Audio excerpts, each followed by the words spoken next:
walls and walls of bugs.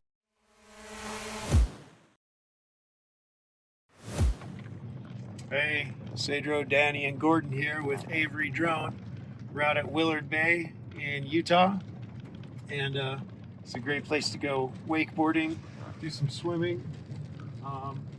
Around the dam, goes all the way around, closes off the whole bay, and we're spraying for dyer's woad right now and some other weeds, thistle.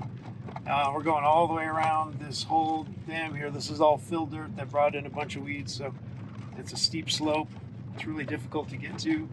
So they do a lot of hand spraying from the top and from the road on the bottom. They always have trouble getting the hillside, so we've been spraying this whole thing.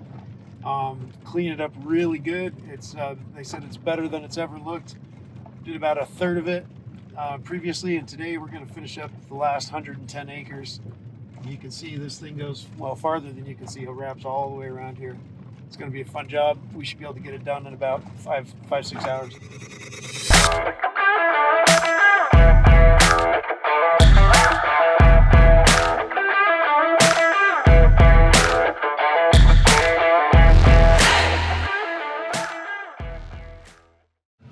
How do you make sure you don't run out of battery on a big job when you're out all day long? So step one, make sure you have 2 internal batteries. We got 1 in our remote and we got 1 in the case there. We actually have 2 in the case there. So we got 3 batteries for the internal remote.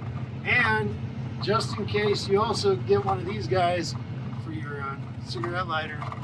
Just in case you have to sit in the cab and charge your remote, you can use something like this.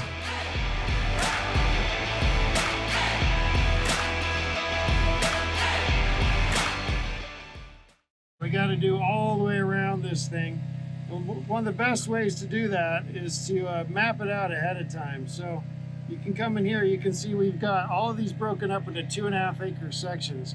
And you see we're doing a really skinny section between the water and the road at the bottom, which is this hillside right here. Really steep hillside. It's hard to get with hand sprayers or backpack sprayers, even side by side. So you can see we've got a long narrow pattern here, and you can use auto optimization. So you hit that little yellow dot and turn auto optimization on, and most of the time it'll give you a really nice flight path back and forth. Now if it doesn't, you can always turn that off and you can tick it a little bit that way or a little bit that way to get it just right.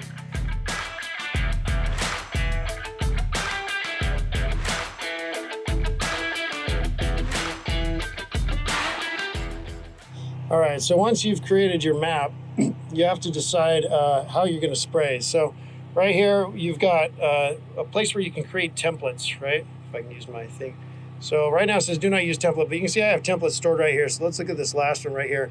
And I like to name my templates just using the different parameters right here. So application rate, this is going to be a 3 gallon per acre rate. As for my droplet size, we're going to push very coarse, hit apply right there. It's really hard to see the droplet size thing. You just got to know that it's right there, okay? And then below that, you've got flight speed, which is 19. So I'm maxing that out. If you go over 19, it warns you and you have to like approve it. So I'm having to, if I want to go up from that, eventually it's going to warn me. But I want to fly as fast as I can just to get the job done a little bit quicker. Route spacing, again, if you want to decrease the route spacing, that's going to put more paths in your flight. If you increase it, it's going to spread them out. So right now, if I want 2 paths right there, I can put the route spacing at 13 feet, but I only need to do 1 pass on this one here. So I'm upping it to 16 feet right there. It's going to spray that 1 yellow line. And then down there, height above the crops, we're flying pretty high right now, 14 to 15 feet, because we're going this steep slope that you can see right behind us. And what the T40 does is it's looking at the steepness of the slope. And if you can see right here, this is your radar, this signal right here, that circle. And if it sees a steep hillside above 30 degrees, it'll turn it red and it'll actually stop your drone. So you can adjust the, how precise you want that to measure when it starts to give you a warning. But right now, our solution is we're just flying a little bit higher, flying about 14, 15 feet.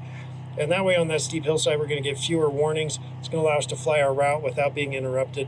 So once you have your settings the way you want, you just click on here and go down, click new template, and then you can save that setting right there, enter the template name. And again, I just use these numbers here. So if I'm flying at like a 2 gallon rate, at a 19 flight speed, I'll do 2-19- whatever those are down there. And that way I can always see my template